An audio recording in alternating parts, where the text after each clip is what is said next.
Hi, I'm Draxtor Despres, reporting from the Bay Area Video Coalition, where for the past 3 years, the Producers Institute has brought together documentary filmmakers and interactive media people from all over the country for an intense 10 days to develop new media concepts for their films. Joining me now here at the BAVC Second Life Studios, Chelo Alvarez-Stehle, producer, director of Sands of Silence, a personal journey into the trafficking of women. She was invited to BAVC to develop the game SOS Slaves, accompanying the film, which is in the early stages of production. Chelo, you have one of the main characters of the film identified, as I understand, a Mexican-American woman who was forced into prostitution. She was kidnapped by a trafficking ring and taken to a place in Chiapas. They were bringing other women with breastfeeding-age babies. And once they got to this place, the traffickers would force them to exchange the babies among themselves so that they couldn't escape. When our character succeeded in escaping, because she tried 3 times, she had to leave her baby behind and then come back and recover her baby and pay a huge ransom for the baby because she was told that it had been sold already. Now, you investigated sex trafficking for years, even before this film.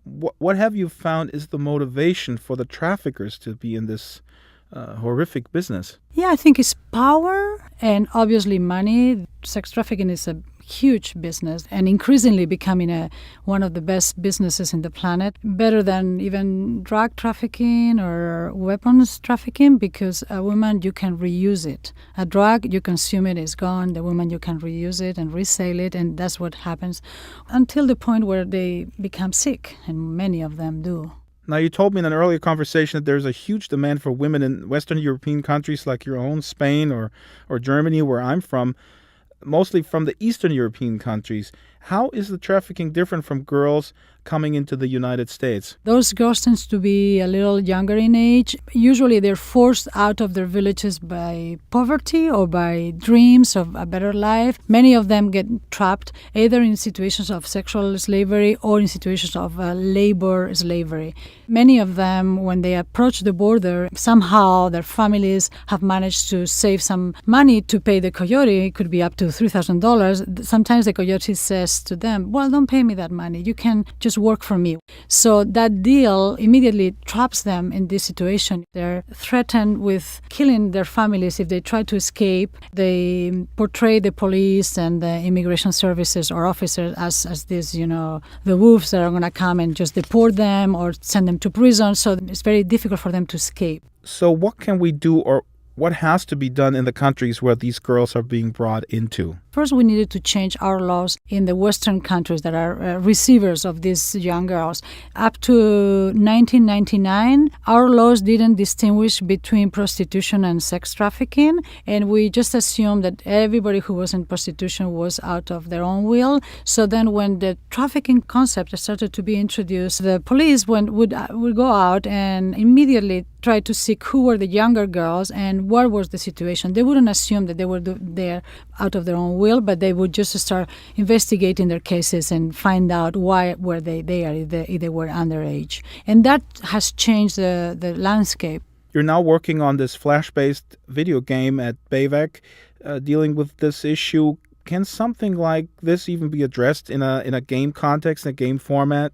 Yeah, that's a very good question, because the first time I heard about games for social change, something blew my mind. It was like a whole horizon opened for me, because I said, wow, a game for youth that can have a tremendous impact in their education, but in a way that is not really like academically orthodox education, but fun in the best of senses, in the sense that it's interesting learning. Our game is a role-play game. The player is going to embody certain characters. There is one character is a Latino girl trying to cross the border to the U.S., but there is also a young girl who is living in a cocoa plantation in Côte d'Ivoire, in Africa, in Ivory Coast, and she's enslaved. Daytime, she works like 14 hours gathering the cocoa fruit from the trees, and then at night, she has to satisfy the needs of their overseers, along with the other girls that are in the camp. So the main point is to show that slavery still exists, and that you can do something about it, and that the people that are enslaved have possibilities to escape. And not only that, but once they escape, that there is an enormous support for them. Now, Chelo, working on this project and seeing all the terrible things that men can do, do you ever get burnt out and you just want to give up? And I mean, do you not lose hope after a while? Actually, I would say it's the opposite. What I find is that when I meet survivors that have been exposed to horrible tribulations and human rights abuses, these are people that found in themselves, inside their souls, if you wish, an incredible strength, not only to overcome the trauma and be able to lead a normal life, but to even help other people come out of those situations and inspire people to take action against this horrendous crime against humanity. So for me, it's an incredible inspiration. It's just like I feel humbled by my characters and inspired to do more, to take action, to spread the word. And it's always been an inspirational journey. Thank you, Chelo, for sharing your journey. The movie is Sands of Silence, produced and directed by Chelo Alvarez-Stehle. I am Draxtor Despres, Almost Live in Second Life, and the 2009 Producers Institute at BAVC in San Francisco. More conversations to come, many more. Stay tuned.